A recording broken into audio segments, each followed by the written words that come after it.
Elvis was the greatest thing in the world for my business. I'd be gone from 10 to 12 days. And if you own a business in this day and time and you left for 2 weeks, you'd think, well, you wouldn't have him when you got back. But it was kind of like a continuing soap opera. And so whether they liked him or whether they didn't, they just couldn't wait to come and hear about everything that had been going on. Kay Hunter was Elvis Presley's hairdresser. She knew Elvis's family. Vernon Presley is Elvis's father. His mother's name was Gladys. His grandmother was Minnie Mae Presley, which was Vernon's mother. He had an Aunt Delta that lived at the house. Vester was Vernon's brother.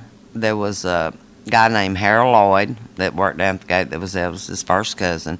So, I mean, like I say, this was a pretty much family organization, and they intended to keep it that way. Kay's acquaintance with Elvis goes back a long way. He and his mother and his dad would go to the Louisiana hayride for him to sing, and my grandmother had a cafe in Rusk, and they would come by and eat chocolate pie. And my grandmother's name was Minnie Gladys, and Vernon's mother's name was Minnie Mae, and his wife's name was Gladys. And so he used to say, well, I can always remember Miss Hewitt's name because it was Minnie Gladys. And so I got my driver's license when I was about 13. Back then you could do that. She would bake 2 chocolate pies and put them in my car, and I would take them to Memphis. And that was for Elvis and Vernon. And at that time, I didn't care anything, you know. I just left the pies and said, Merry Christmas, gotta go. Then in probably about 1970, somewhere in there, J.D. Sumner and the Stamps Quartet came to Jacksonville, Texas to do a gospel concert.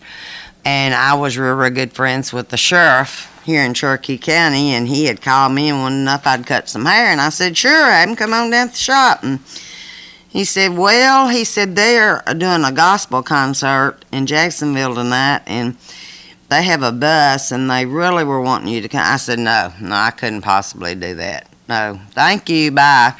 Well, about 2 hours later, my grandmother came in and said, well, J.D. Sumner and the Stamps are going to be in Jacksonville tonight doing a gospel concert, and I bet you can't even get tickets.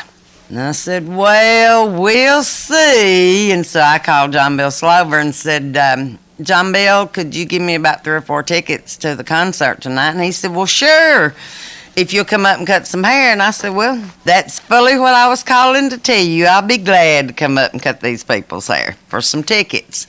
So he said, sure. He said, I'll put Miss Hewitt on the front row. Y'all just come on down. So we went to Jacksonville, and I was on the bus, and I was cutting their hair. And J.D. said, well, you know, we work for Elvis when we're not on gospel tour. And I said, oh, I know, and I do the Queen of England's hair every Friday morning, you know, da-da-da-da-da. Just didn't think a thing of it. He said, well, you know, I think we're going to be at the Astrodome in March, and this was probably about in October. He said, reckon you come down then and cut our hair? And I said, oh, sure, you just send me some tickets, no problem, hon.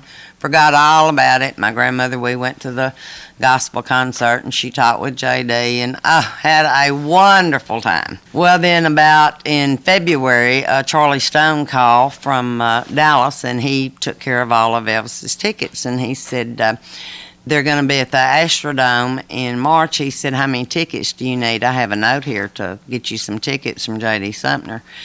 And I thought, J.D. Sumner,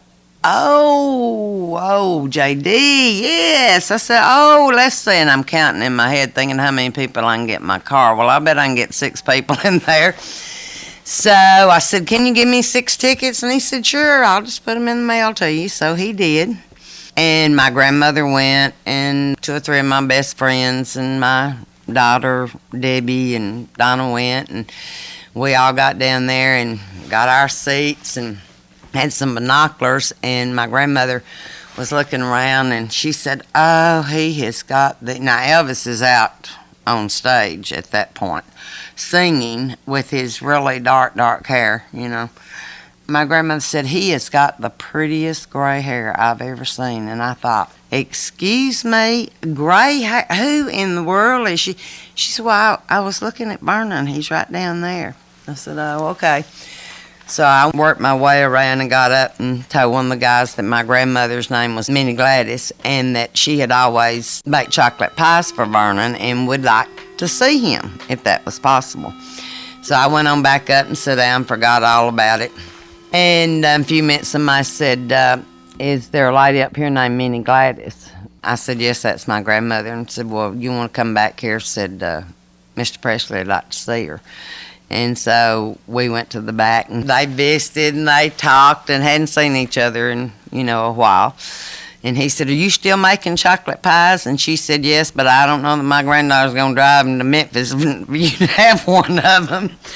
And what he did at that point, he started every Christmas, he would send my grandmother a fresh flower arrangement to go on her table at Christmas.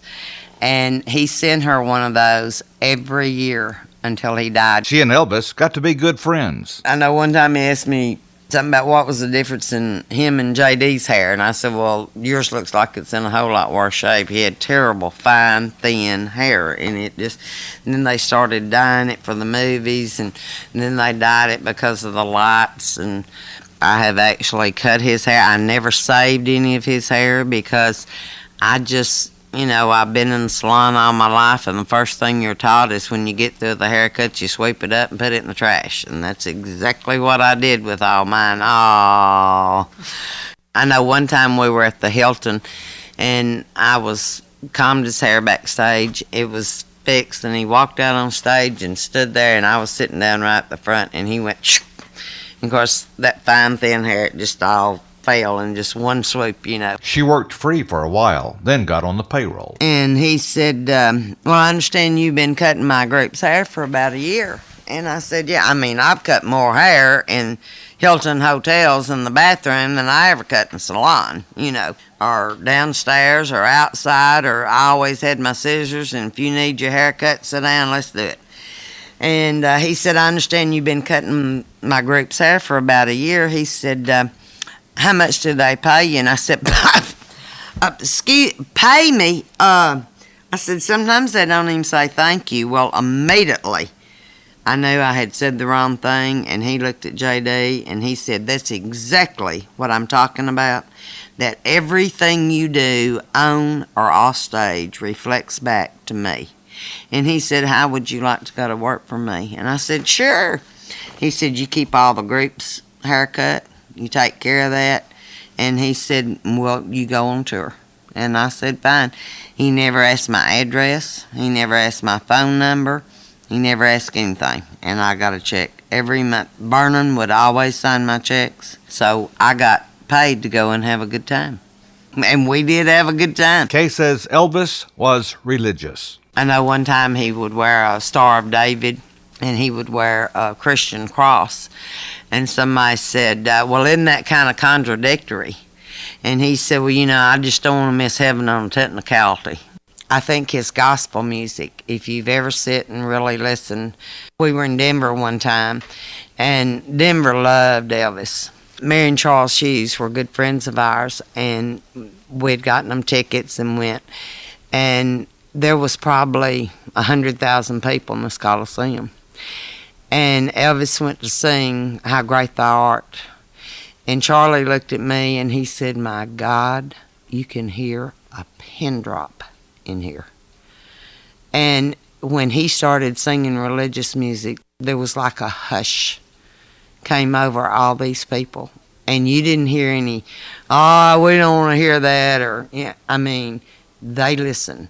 When he and the Stamps, a lot of times he'd sit down at the piano and the Stamps would accompany him, and they would all sing old-timey gospel, the bosom of Abraham and stuff like that. And Elvis he was raised in the Assembly of God Church. He loved that kind of music. He wasn't what you would call a fancy person. He never really realized, I think, who he was. He stayed that common. You never went to his house that there wasn't a pot of pinto beans on the stove. If you looked in the freezer, there's more banana fudgsicles and chocolate fudgsicles and every kind of makings in the world to do sundaes and banana splits. And he ate peanut butter and banana sandwiches. He's just a down-home guy. And I think all the older people during that time, they loved Elvis because they knew how much he loved his mama. There's a florist in Memphis that every Monday morning they took out what they called a blanket of fresh flowers. It's the width of the grave and the length of the grave. And that was very expensive even back then. And they were fresh flowers, and they were weaved together. And they took that arrangement out every week, once a week, whether he was in town or whether he was not. There was always fresh flowers at his mother's grave in Memphis. Life at Graceland was interesting. Grandma Presley, she loved to shoot poo. And she would come downstairs, and the guys would always be there, J.D. and Charlie and Sonny and Red and everybody. And so she was a poo hustler is what she was. She'd tell them, well, let's play for $10. And she kept her money in a little tobacco sack, and she kept it down in her bra. I know J.D. one night said, well, if I lose, I'll write you a check. And she said, Sonny boy, that's that funny money. I don't play for no checks. I'm going to play for cash. So you need to put your money where your mouth is, or you ain't playing with me. Well, she'd start out playing for like $5, and, they'd beat her. And she'd get up there and she'd say, well, I tell you what, I got to go to bed. I'm tired. But let's play one game for $30. We play cash money. I want somebody holding this money while we playing. So if you didn't have cash, you wasn't going to play. Naturally, she would win that game, and so she got her $30 off of you. A lot of you did try to buy, this was when you had to have a flash cube to go on your camera. There wouldn't be any in town. I mean, you could not buy a flash cube in Memphis. You had to buy them before you got there. And what they would do, if you put them in the swimming pool, they would float. And they would take BB guns and sit out there and night and shoot the flash cubes. Well, of course, the next morning they had to drain the swimming pool and vacuum all the glass out, but it was a real fun thing to do at 2 or 3 o'clock in the morning. Any dyed-in-the-wool Elvis fan would always try to go to Memphis during the Christmas holidays. He would usually have it decorated by the day after Thanksgiving, and there were blue lights. It really was the most spectacular thing in the world to see Graceland all lit up at Christmas. And, of course, he would send out Christmas cards. A lot of times it'd be Elvis and the Colonel, and they would do Christmas cards. And if any of you Elvis fans have any of those, they are very valuable. Elvis loved his fans. He had TV monitors in his bedroom. He had TV monitors all over the house. And I had commented to him one time we were in the house, and I said, doesn't that just drive you crazy that every time you look down there, there's all those people at the gate? And he stopped and looked at me and said, excuse me, if I ever walked by one of these cameras and there was nobody at that gate, that's when I've got a problem. And I said, nobody has ever really given the Elvis fans the credit that they deserved.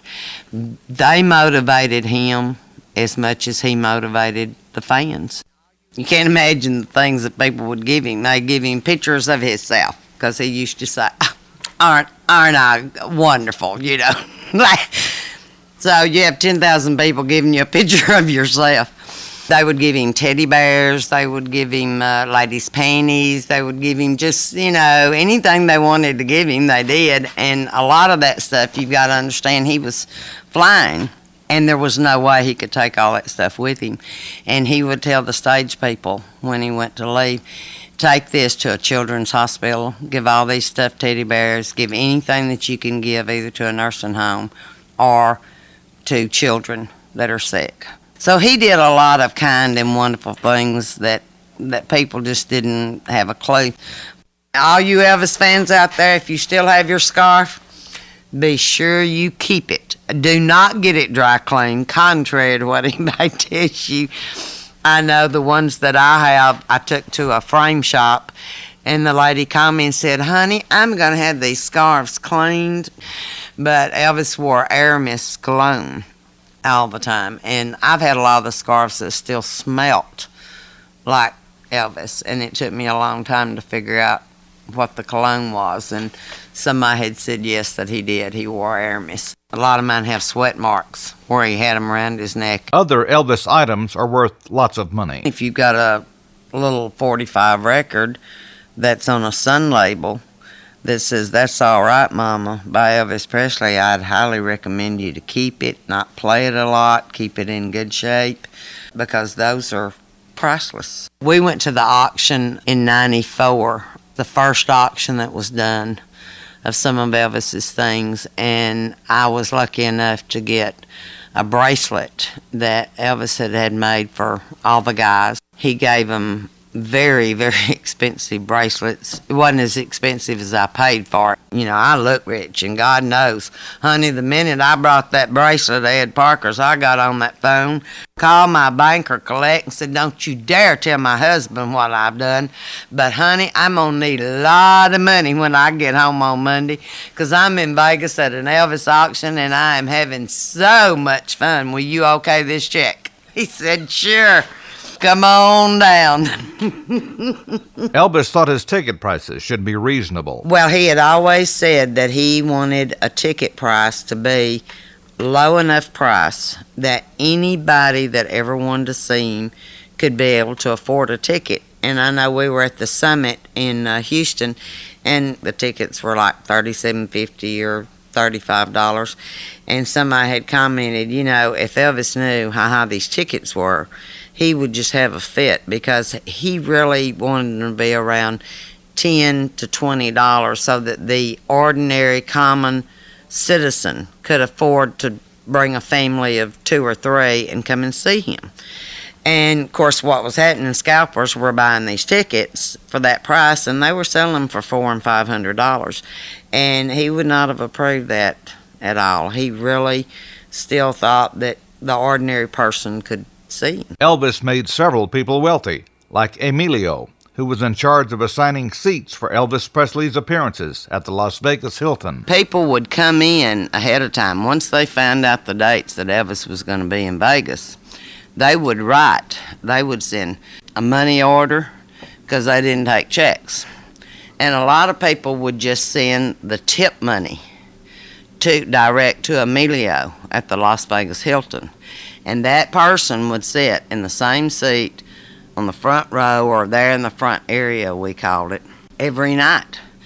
You had a hotel room that you had to pay for. You had food 3 times a day. And you had the show tickets plus the tip money. And Emilio told me that when he knew Elvis was coming to town, he would go out to the local Mercedes dealer and pick him up a brand new car. And he would say, when Elvis leaves in 10 days, I'll bring you cash money for this car, this new Mercedes. There was a lot of money, big money, made in just Elvis coming to town. I mean, it was good for business. The Hilton hotel chain found Elvis to be profitable. If you were ever at the Las Vegas Hilton, he was always there in August, and he was there in December. Well, those people are real smart. If you've ever been to the desert in August, that is the hottest place in the world. I mean, it can be 117 degrees in the shade and fry an egg on the street. So nobody's going to go to Vegas in August. So they had to have somebody that could pull people in there. Well, naturally, it was Elvis. In December was the craziest time in the world to have Elvis in Vegas, because people are Christmas shopping, they're doing their family things, and he would be there from like the 10th to the 20th. That was the one person they could get in there to fill it up. And we were always talking about all the people from overseas that were at the Hilton, and they would come, they would book every show, they would be there for 10 days. He had millions and millions of fans in England and London and fan clubs, and I mean, they would come and they were there. Elvis enjoyed his celebrity status. We were in Norman, Oklahoma one time, and he would go out and jog in the mornings. Of course, the guys would be in the car. There was always bodyguards somewhere around close. And I happened to be there that morning, and this guy, they were just a jogging and run. You could just see these tennis shoes going, you know. And he stopped and he said, hey. Elvis stopped and he said, did anybody ever tell you look just like Elvis? He said, you know, people call me that all the time. He said, yeah, man. They just kept on running, just like, duh. So a lot of people saw him a lot of times, but they just didn't realize it. They thought it was so impossible. Now, in Memphis, he would get out and ride up and down the streets. But when he was on tour, he would also get out. It reminds me of the story that we were at the top of the Sixes in Denver, and he was doing a concert there. Well, he had Jackie Kahane that started the show. He had the Sweet Inspirations. And so there was about an hour and a half pre-show before Elvis actually came on. So anyway, we were up there having dinner, and Elvis had his name on all his sunshades that said Elvis Presley, or they'd say EP. If you actually ever saw the man and with a few of his bodyguards, I don't know how anybody would not know it was him. But anyway, we were up there. And this man and woman kept looking, and Ed Parker said, he's coming over here. And I said, it's okay. He said, well, you want me? He said, no, it's okay. Just leave it alone. And the man walked up, and of course the concert started at 8, and I think it was probably about 8:30. And he looked, he stood there a minute, and he said, are you him? And Elvis looked up at him, and he said, him who? He said, Elvis. He said, well, he's in town doing a concert tonight. And I told my wife, now, that's him sitting up here having dinner, and I think the show started at 8 o'clock. He said, but I told her I would come over here. So he went back over, and Elvis never really answered him. He said, are you him? So he went back over there, and you could see him talking to his wife. And so about 15 or 20 minutes later, they got up to leave, and the lady, she stopped, and she was standing there, and she looked down, and she hit on the table. She said, well, I've just never known anybody that had the gall and the guts to try to look like Elvis Presley.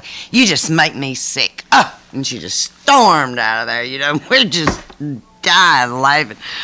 Well, the next morning, I wish I could have been a fly on the wall while they're having coffee, because there's a big picture in the Denver paper that says, well, our friend Elvis was in town. He was having dinner at the top of the Sixes, and I can just see the man and woman both spitting coffee all over everywhere going, and you said, what? You told him what? And it was him. And he would go downtown a lot when they had the parking meters, and if he saw cars that had the parking tickets, he would just pull them off. All of them. Those were just the fun things. He was a practical joker. He was on the way to a concert one night, and he had on a solid white, but Elvis fans will know what I'm talking about. He had on the tiger suit, and it had an orange tiger on the front and an orange tiger on the back of it. And they passed by this filling station. And he looked out there, and these two guys were just fighting. I mean, they were having knockdown, drag out, and he said, hey, stop. So they stopped, and he gets out of the limo, walks up there, standing over the guys fighting, and he said, what in the hell are y'all doing? And they just stopped immediately. Can you imagine a man 6'2", standing in a solid white jumpsuit with a tiger on it, saying, what are y'all doing? They said, well, we're fighting. So, well, what are you fighting about? Well, we don't know. He said, well, Elvis is in town. Why don't you go to the show? I mean, y'all quit this stuff. Come on. Went back, got in the limo, went to the Coliseum. But I would love to see the look on these guys' face when they look up and see this guy standing in this one-piece jumpsuit with a tiger on it. On tour, Kay would drive and Elvis would fly. But Kay usually beat Elvis to the destination airport, and that puzzled Elvis. I would just get up early enough in the morning. If they were leaving at, say, 6 in the morning, well, I may leave at 2 or 3 to make sure I could be there when they got there. And I know Charlie Hodge would always tell me that Elvis would start looking when we got to an airport, and he'd say, well, is she there? Is she there? And I had Elvis plates on my car. I would always take one of them off and give it to him, because in Tennessee they weren't allowed to have personalized plates, and in Texas we could do that. Elvis-D is the way I had it, because I couldn't get just Elvis. So I have a daughter named Deborah and one named Donna, so that made sense to me to do Elvis-D. And we would mail him one. When we took it off every year, we would mail it to him. Elvis was generous. Elvis gave all of his group a credit card that had Elvis Presley on it, or Elvis Presley Incorporated. He paid for the hotel rooms. He paid for airfare. He paid for all their room, their food, their incidentals, their cigarettes, everything. They paid for nothing when they were with him. If you were in the hotel and you wanted a new shirt, you went in and bought it. They were saying what his estate was worth. It wasn't that much. And I thought, well, really, that doesn't surprise me, because if you've been putting out the money that he has for the last 15 years, I was surprised he had as much as he did, because, I mean, he paid for everything for everybody. You know, when you have an entourage of about 125 people, there's not a whole lot of control. When he was your friend, he would do anything in the world for you. Felton Jarvis was his producer, and one of the kindest, nicest men I've ever known. He had a kidney transplant. And after that, Elvis always put in cases on the plane when they were packing the plane. They made sure that there were cases of cranberry juice, and it would have Felton wrote on it, because he made sure that he could get that for Felton. That's just how I consider it. He had done a intestinal bypass on one of the guys in the Memphis Mafia, and I had heard that he had paid for every bit of it. I mean, he knew no limits of kindness when you were his friend. What's the Memphis Mafia? They were about 12 guys that were his best friends. Now, Charlie Hodge, he met him in the Army. He lived at Graceland with him. He came out of the Army with him, and he met him and just moved in the house and lived there. And lived there till after he died, a couple of years, I think. They were the guys. They took care of him. They handled him. You did not see Elvis unless one of them allowed you to. I mean, he bought their homes. He bought their children's clothes. He bought diamonds. He bought furs. He bought cars. He didn't just take care, say, if you were his best friend, he didn't just take care of you and pay you a salary to be his best friend. He took care of your mother, your daddy, your wife, your children. He built pools for them. He totally took care of the entire family. So when you have about 125 people that go with you everywhere you go, and Elvis did think of his entourage as his family. When he was on stage, a lot of times he would be singing to them or be making jokes to them, because those were the people he was with basically all the time. Elvis was just a down-home country southern boy. I mean, he was that way initially in the beginning, and he was that way the day he died. He said yes, ma'am, and no, ma'am. He was very courteous. He was very polite. He would give you anything if he felt like that you needed it or you wanted it. I know one time we were in Denver, and it was cold. It was freezing cold. When we got there, the man was opening the door, and he said, well, don't you have a coat? And he said, no, sir. He said, when I came to work this morning, it was pretty hot. And he said, but this blue norther's done blown in here, and it's getting cold. And Elvis took off his fur jacket and just put it around the man. And he said, oh, no, Mr. Presley, no, I can't keep this. He said, no, you just wear it while we're in here practicing. He said, I'll be nice and warm in there. You just put that on out here and while we're practicing. And then when he got ready to leave, when Elvis came out, well, the man had taken off the coat and said, well, Mr. Presley, I sure appreciate it. That sure was nice and warm. And Elvis said, well, you just keep it. And he said, oh, no, I can't keep that. This is your coat. And he said, well, I've got a lot more coats. He said, and you're going to be here all night, and you don't have a coat. And so he gave the man his fur coat. I was always real particular, because being the kind of person he was, if you said you liked something, he would just give it to you.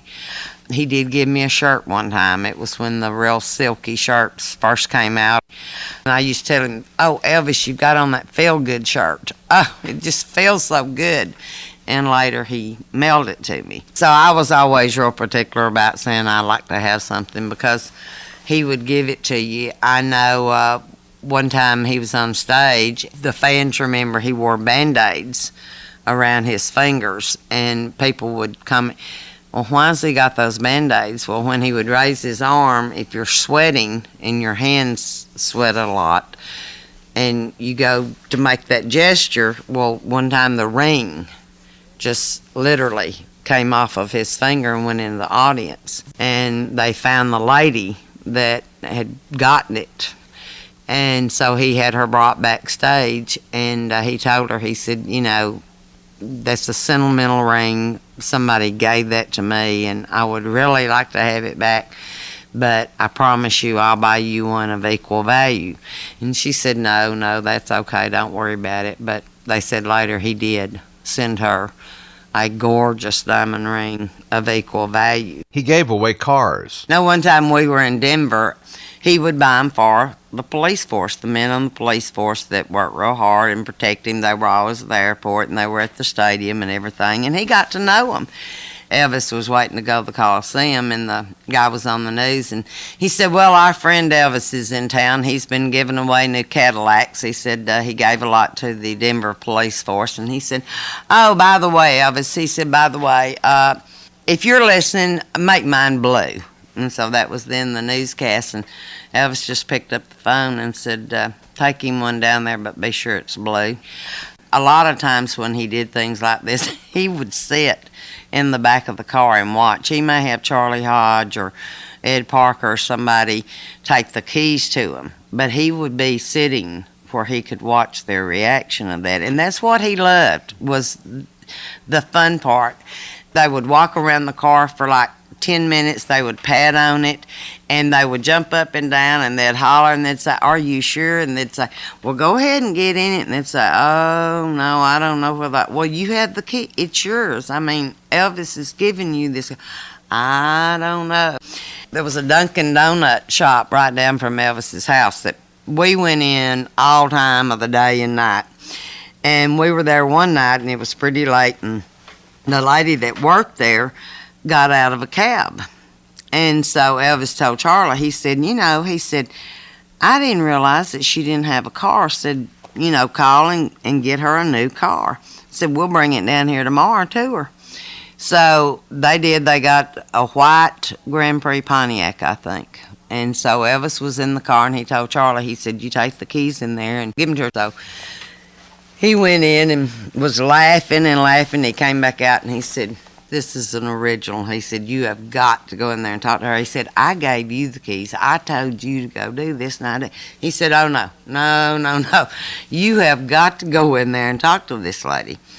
So he got the keys, and he went in there, and I mean, the look on Elvis's face was, you know, he said, well, I bought you this car. He said, I saw you getting out of a cab yesterday. And she said, have you wondered why I got out of a cab yesterday? He said, well, because you didn't have a car. She said, no, I don't know how to drive. So, okay, that's a good reason to get out of a cab, thank you. Said, I tell you what, said, you learn how to drive, you get your driver's license, and you come up the house, and this car will be there and be waiting on you. And I had heard that right before he passed away, that she had taken driver's ed, she had gotten her driver's license, and she went up to the house, and she did get her car. So, I mean, he just did nice, kind things. What about the phrase, Elvis has left the building? Always at the very end of it, they would say, Elvis has left the building. And normally, by the time the fans heard that announcement, he had definitely, he was safe and out of the building on the way to a hotel before that was ever announced, because a lot of the fans would go to the back of the Coliseum, and they wouldn't hurt him. They were just wanting to touch him, or they wanted to talk to him, or they just wanted a picture, or they wanted a closer up. And that's one of the scariest things in the world, to be in a Coliseum with probably 100,000 people, and to think that you can't get out. There were several times that I knew it was a real dangerous situation, that there could have been a riot. I always left. I knew when the show was over, and so I left before the last song. I think he always sang, can't help falling in love with you. And when that started, well, then I would leave. And I was out in the parking lot at the Coliseum there in Austin, and this guy was intoxicated, to say the least, and he had a knife, and he was out there saying he was fixing to kill Elvis. And, of course, they had the security up at where he came out from underneath the stadium, but this guy was on further out, and his car was parked to where you couldn't get through. Now, Elvis always had 4 or 5 bodyguards with him in the car. So, anyway, Charlie Hodge was telling me that when the car got up there, well, I'm standing out in front trying to make some sense out of him, and he was saying, no, I'm going to kill him. And I'm standing out there just really giving him all kinds of hell, and Ed Parker said, well, I'll get out. He said, no, nobody needs to get out. All y'all need to do is sit back and watch, because she's fixing to beat the crap out of this guy, I wouldn't get out, And finally the guy did leave, and they went on off, and so at the hotel that night we were all laughing about that Elvis was taking bids on me because I was really fixing to get this guy. Elvis's slogan and logo was TCB. Elvis wanted things done fast, right now, fast as lightning. That's all, how you doing? It's all TCB. And we'd say, well, what's that? Well, taking care of business, So that kind of, whenever he bought the Lisa Marie, his plane, he had that put on the tail portion of it with the lightning bolt that said TCB. He also, his ring that he had probably a 10-carat solitary, and on each side it had the lightning bolt and diamonds, and it had TCB. Sometimes he delayed taking care of business. I know when we were in Austin, we were waiting on him to come on stage, and the music kept playing. He came out to this 2001 Space Odyssey, and they kept playing it and kept playing it and kept playing it. And somebody said, somebody find out where he's at. He had been watching the Academy Awards, and he wanted to see Elizabeth Taylor. And so they kept calling the hotel saying, we got a show to do here. Well, he's not coming until Elizabeth Taylor is on the Academy Awards, so you can just play or do whatever you want to do, Fans kept a sharp lookout for Elvis. I know when he was in Shreveport, everybody thought he was going to be at the Hilton there in Shreveport, but the last minute the plans changed. And what the fans always knew, they knew where Elvis was because they would put foil on the windows. He would always be in the top suite. And if you came in Shreveport, you can cross the bridge, and this Chateau Hotel at that time was right there on the right as you cross the bridge. And, of course, they started putting the foil on the windows, and you could hear everybody talking, oh, no, Elvis is here, because he would sleep during the day. If you've ever worked nights, and there's a lot of people out here listening to this that have worked nights, that's a whole nother world. And you working 10 at night, 6 in the morning, you feel like that nobody knows that you're there. Excuse me, this world keeps going, and the people that work nights is who, gets it going. I worked nights for 5 years, and I know what that is. But he would stay up the rest of the night. If you've ever done a show or been in the entertainment business, in play and theater or anything, you're very hyped up after a show, and you want to talk about it and talk about things that happen. So they would usually sit around and talk and eat and stuff until 4 or 5 o'clock in the morning, and then he would go to bed. Sometimes he would leave a town directly after the concert and fly to the next town, so he'd have longer to sleep. So just depending on where we were going. She says Elvis only took medicine prescribed by a doctor. Kay took some too. I may need to be back in my business by 8 o'clock in the morning, and I might be in Baton Rouge, Louisiana. And I would go to this person and say, do you have anything that'll keep me awake? Because I got to drive 400 miles. And they would give me a pill that came out of a prescription drug bottle that said Elvis Aaron Presley. And I'd take to them, and I can assure you I didn't have a problem going to sleep on the way home. I'd sleep for 2 days. I considered them diet pills, and now the stuff that we took back then that came in my prescription bottle, you can buy over the counter in any drugstore in this day and time. But back then, they were controlled substance. Elvis had a favorite suit. About the last year that Elvis was on tour, he always wore the white, what we call the Aztec sunsuit, and it had a huge Aztec sun on the back, and I think that's supposed to be a sign of eternal life. It was tore underneath the arms. What they had to do is, that was Rick's job. When he took the suit off, it had to be dry cleaned, and it had to be back before they left the next morning or before the next show. And I know one time we were in Norman, Oklahoma, and we got to Dallas. They were getting everything ready for him to get dressed to go on the show, and they said, well, where's his suit? Well, that's Rick's job. So somebody went and got Rick and said, where's the suit? And he said, what's at the cleaners? Well, whereabouts at the cleaners? In Dallas? No. It's in Norman, Oklahoma.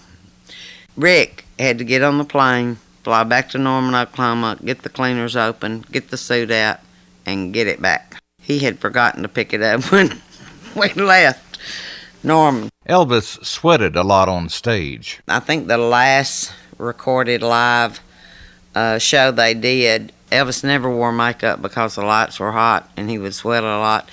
And it was CBS, I think, NBC, I don't know, one of them. But their requirement was that he would wear makeup. And so they would put it on and it would just roll off about as fast as they put it on.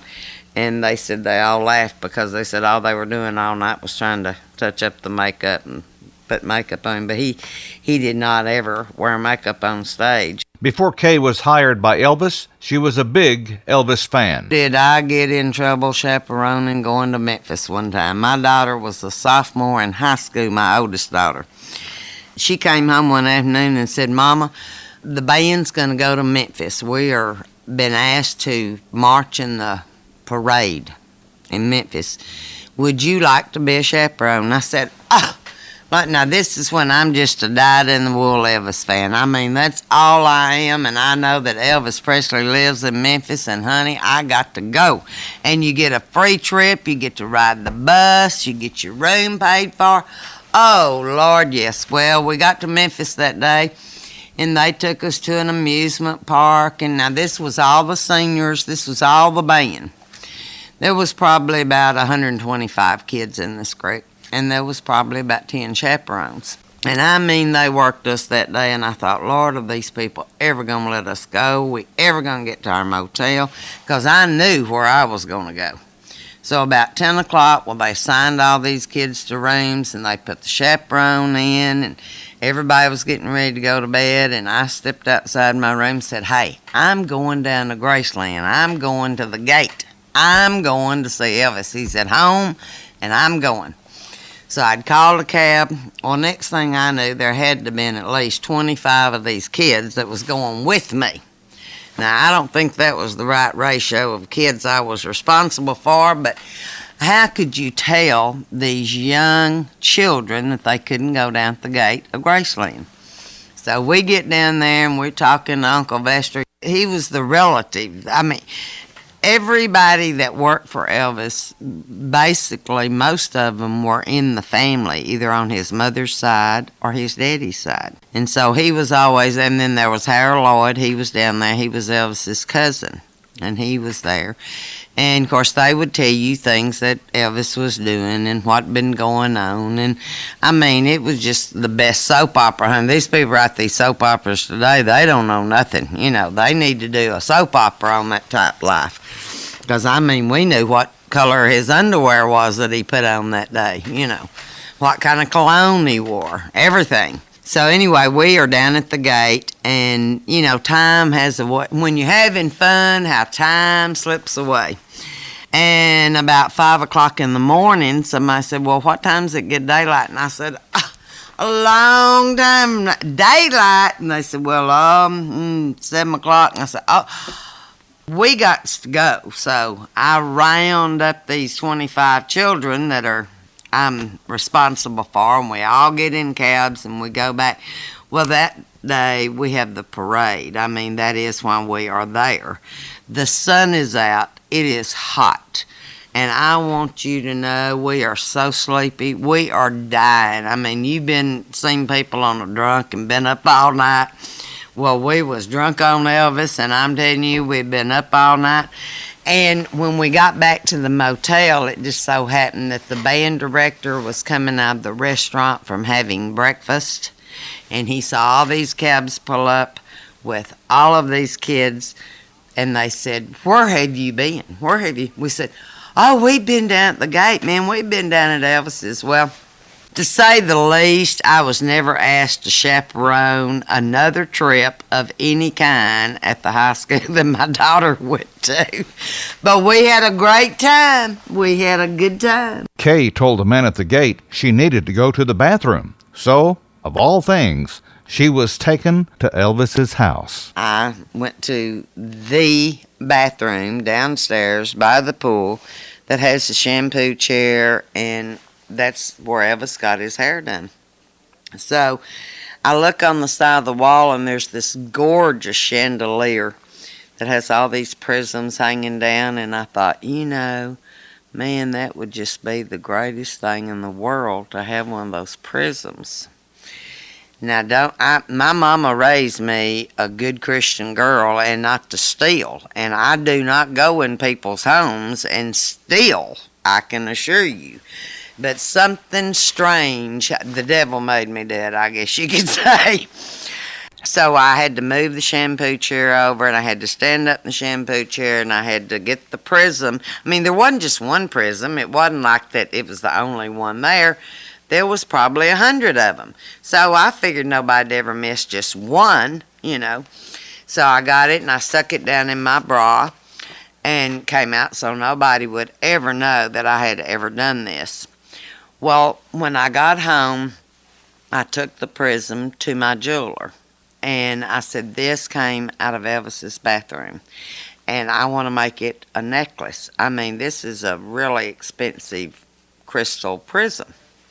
So she did. She made it, and we got a chain, and I wore it. And, well, I was backstage one night, and Elvis came up and said,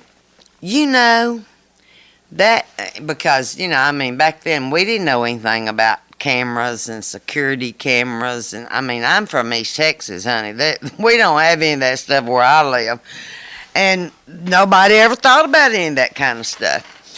So I was backstage, and Elvis came up and said, that looks just like a prism off of one of my chandeliers in the bathroom. And I said, "What?" And he said, we have security cameras that photo everything that anybody does in the house. And I said, "Really?" And he's standing there looking at that necklace around my neck, and, being the good girl I am, I said, "Elvis, this did come out of your bathroom. Many, many years ago, I stole this from your house." And he said, "I know, I watched you. So now you're going to walk around and let the world see you walking around with part of my bathroom hanging around your neck." And I said, "Well, yeah." So I had to come clean with that. And I still have that necklace. I sure do. And I'm not going to sell it to Butterfield and Butterfield. It's not for sale. How did you hear about Elvis's death? I was in the salon. I had an upstairs to it, and my daughter was upstairs watching TV, and she kept beating on the floor, and that was kind of our emergency thing. If she was stomping on the floor, I knew there's something I need to run up. And when I opened the door, I heard Elvis Presley, and I said, "Oh, my God, Vernon," because Vernon had been ill and been in the hospital because of his heart condition.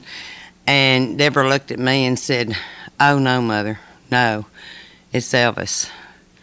And I remember just standing there, no, they made a mistake. It couldn't have been, it's not Elvis. So I went on back downstairs, and I said, "Well, we'll just go on to Memphis tonight." We drove to Memphis. And when we got there, you cannot imagine. You've heard of a sea of people.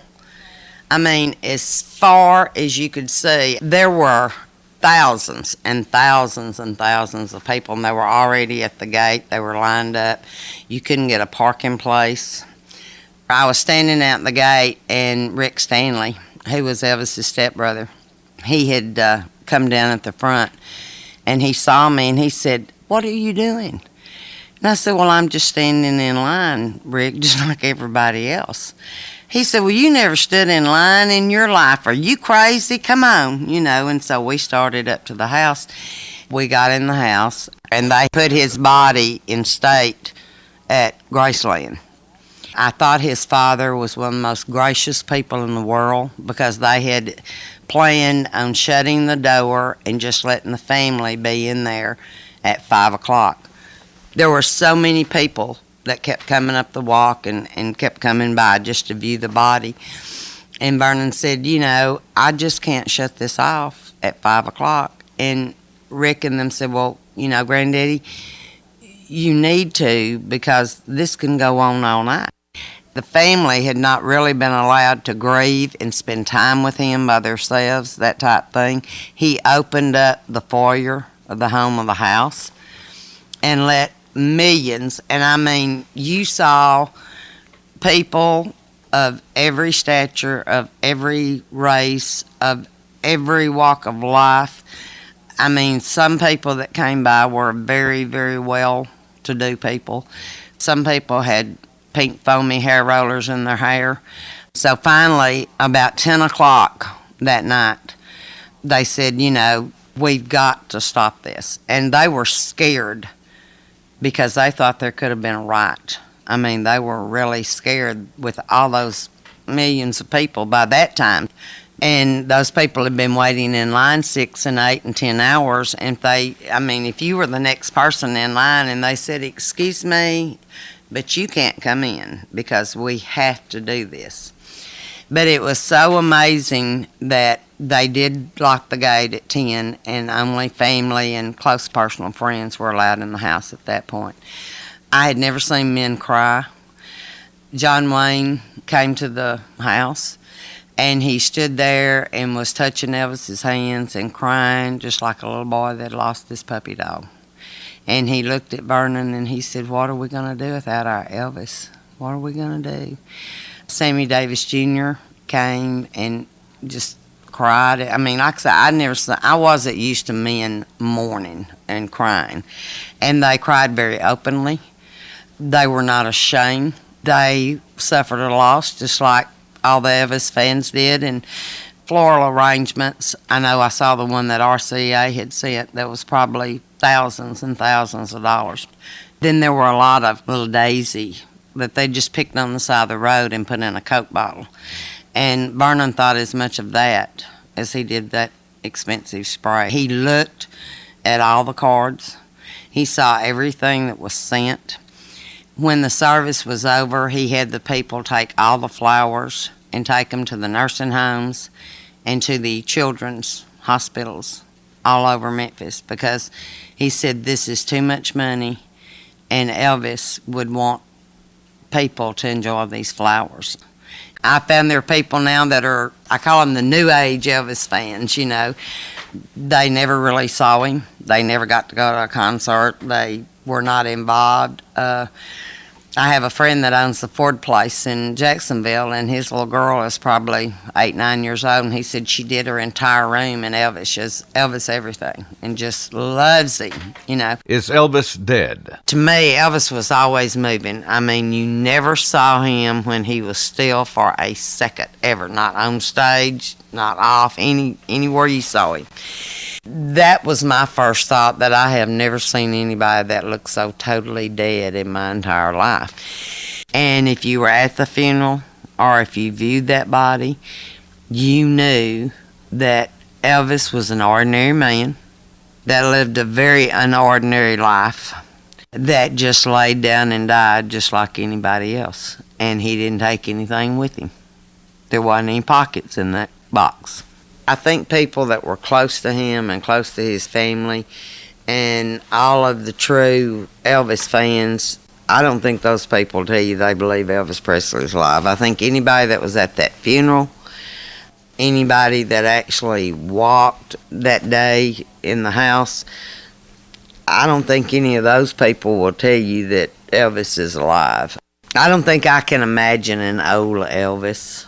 He died in 1977. He was 42. He'd be 60-something years old. I can't imagine.